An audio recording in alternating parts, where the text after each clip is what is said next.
welcome to Dispatches TV. We're at We Have Ways Festival. It's day 3. We're all a bit smelly, cold and miserable, but we're still here, we're still fighting on. I'm joined by someone quite interesting with a bit of interesting history, and you can probably see what we're sitting on. Daniel Abbott, and he's going to tell us a little bit about this incredible project we have. So thanks for coming on to Dispatches TV. Yeah, you're welcome. That's an interesting project, really. It is, it really is. But from both sides, really, because you've only just kicked off, and then I've launched this out of I know, it'd be rude. For those that can't see, we're there and they're here.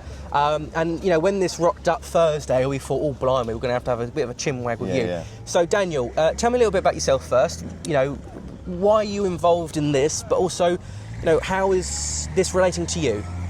So, this LVT4 has spent 74 years underground at Crowland. And during the period of my childhood, my grandfather kept saying to me that there's tanks buried under this grass field. And at the age of 12, you don't really pay attention. No. You know, it's just a bit, okay, you're barring mad or something like that. Or, you know, and then at 28 years old, he said to me, are you going to look into these before I die? I said, yeah, all right. And so I went to libraries and various things, but we're farmers. We're not, nothing to do with the military. No. We're not into jeeps and things like that, and definitely not buffaloes. But in 2018, I was amazed how much research there is on these in Crowland, in Lincolnshire, in the fenlands and flat ground. What's an amphibious vehicle doing in the middle of nowhere, you know? And I must admit, I remember the news reports, because it did break national news at the time, because there was speculation, why is this here? You know, what's the reason behind it? And did you find out? You know, what's the history behind it being there? So yeah, they brought in, 35 of these were brought in to act as a temporary flood defence, because the main flood defence broke, flooding 35,000 acres of farmland. Okay. So they brought the first 16 in from Histon Barracks at Cambridge, brought them in by low loader, offloaded them in our town. They were disarmed in our town, so somewhere in someone's shed there must be a Polston cannon sitting. But yes, so then they tracked these into this gap, plugged them in, told the locals there were tanks, they're heavy, but as you can see, it's amphibious and they're due to float. So the first 3 floated on the first night, 2 now remain under a fishing pond, and I thought to myself, okay, this is an interesting project. Then he said to me, my grandfather said to me, that's Norman Manser, he said to me, they're there. Pointed to this ground, said they're there. I said, how do you know that? After all these years, I saw it sink. Oh, God. And I think, right, okay, it's a bit far-fetched. He said, not only that one, there's 2 more there. Wow, okay. And there's a 3rd one there. So and I was thinking,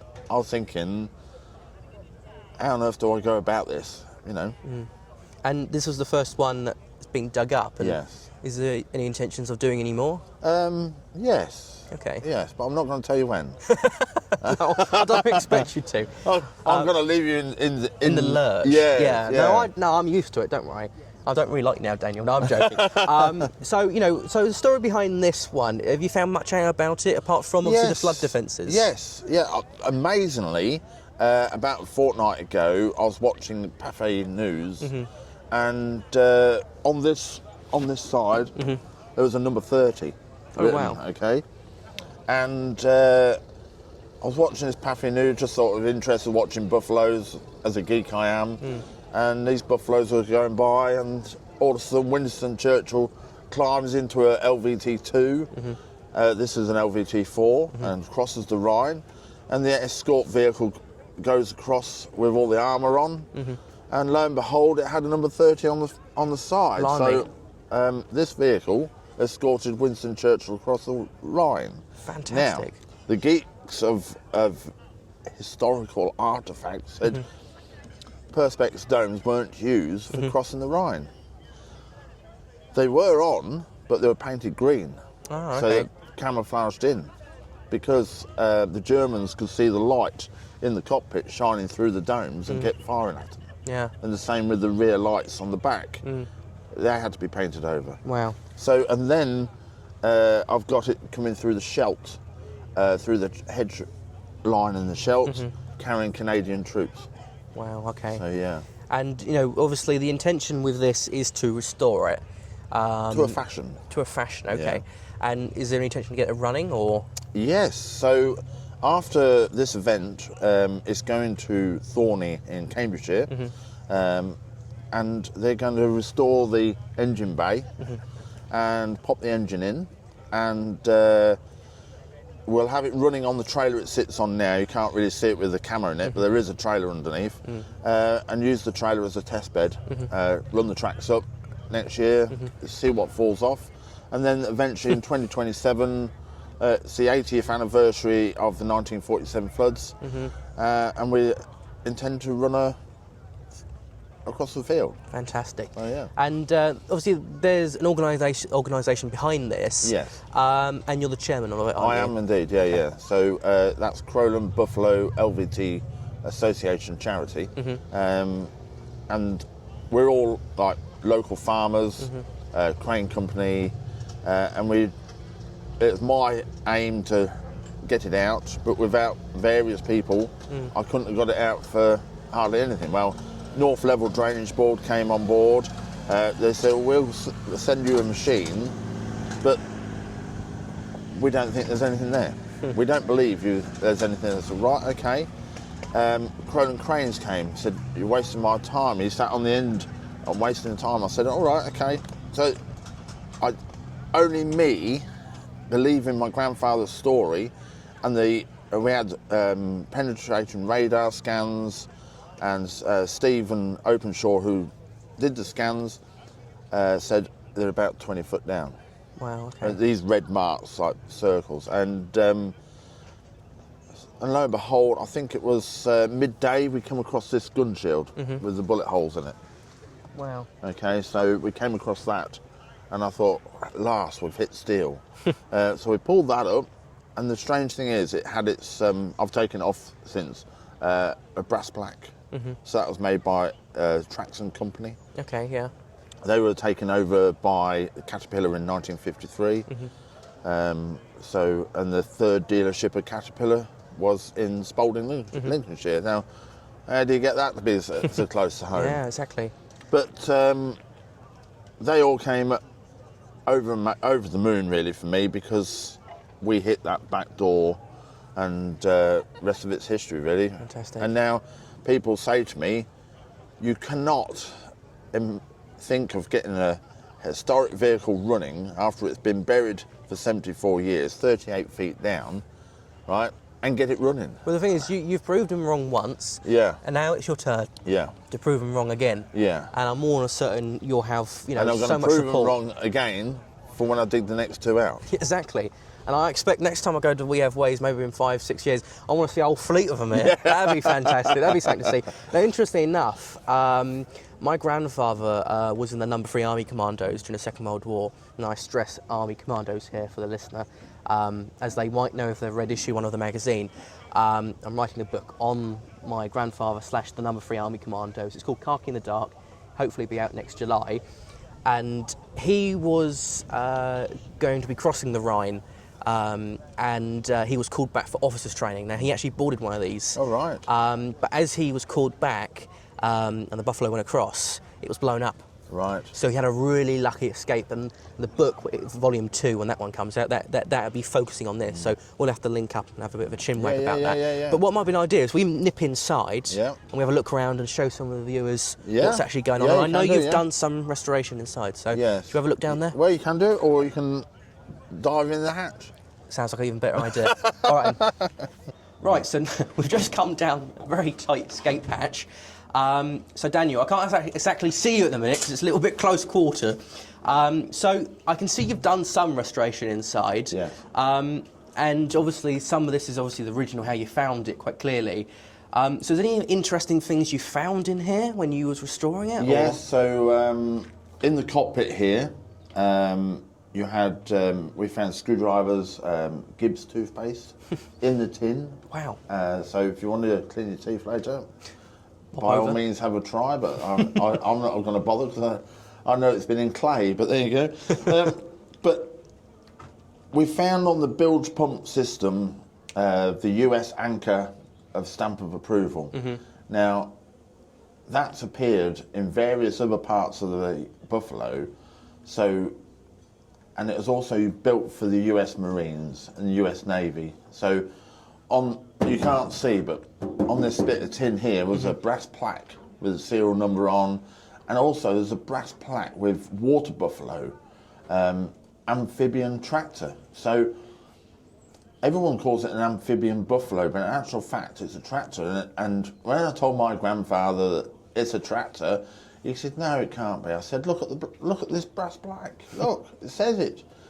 So I've come from 28 years of farming, and now I'm a bit of an odd job person, and I'm sitting in an amphibian tractor that we're trying to get running. But it's mental, really. But we're trying to keep it original, trying to keep artefacts together. Anything comes off. I'm building a museum on my grandfather's farm, so we'll be able to display everything. Now, the funny thing then was, we should have filmed you coming through this hatch, because this is the main door for the cockpit. Yeah, I mean, I'm not exactly the physique of a 1940s gentleman, but yeah, that's rather tight, even for a skinny lad in the 1940s, isn't it? Yeah. Especially if you've got to run out here quickly, if it's on fire or whatever, it's quartered round. But I must admit, it's an impressive bit of kit. And, some of these that would have been part of the Rhine crossing, Yeah. the stories that these machines would tell would be quite fantastic, and it's really glad that someone has stepped forward, so to speak, into the breach to restore it and get it out of the ground, and hopefully you have a lot of support going forward with the organisation, because I for one know what it takes to restore vehicles, and I can see the passion that you have for this, and obviously your team throughout the weekend, coming over and raising funds to get this thing going. So I commend you all for it, really. But it's fantastic, and if you want to learn a little bit more about this Buffalo and their work, please do reach out to Daniel. We'll put the contact details in the YouTube video description, so you can support their work, and no doubt they have an online fundraising platform. I'll give you just a quick rundown on costs. Is that right? Yeah, go for it. Crowland Cranes have sponsored the tracks. They cost 16k. Now, they're original tracks, old stock, we found on the shelf in Holland at Duke Starman. The gearbox was cost 27k to restore, and that was done by David Brown. And they've restored it into fully working order. I even went to see it, and I couldn't believe from going in covered in clay and coming out like it has. The engine has been sponsored by Michael Sly at Park Farm, Thorney, where we hold our 1940s event, and the engine costs 10k. But it's just, if we didn't have these sort of people helping us, we wouldn't have achieved this goal. No. And with the public donating money, you'll notice on the tracks, on the grouses, there's names printed on. Now, if people donate £75 or more, they get their name seen on the track. But beware, when this is running, you've got to watch really quick, because it'd be gone, Yeah. But it's just some way to say thank you to the people. Of course, yeah. For donating money. So all the money raised today, over the weekend, goes towards this compartment here. What's the engine bay? We're getting this overhauled, and in next year, I think we're running idling the tracks, knocking them through the gearbox, trying to learn the vehicle, because we haven't seen a Buffalo. I've not ridden a Buffalo running yet. And then, all being well, on the 80th anniversary, you'll be able to see it running, I might even give you a ride. Fantastic. Well, look, as I said, please do support this amazing organisation. So thank you so much for joining me for this interview, Daniel, and stay tuned for the next episode of Dispatches TV. That's all for now.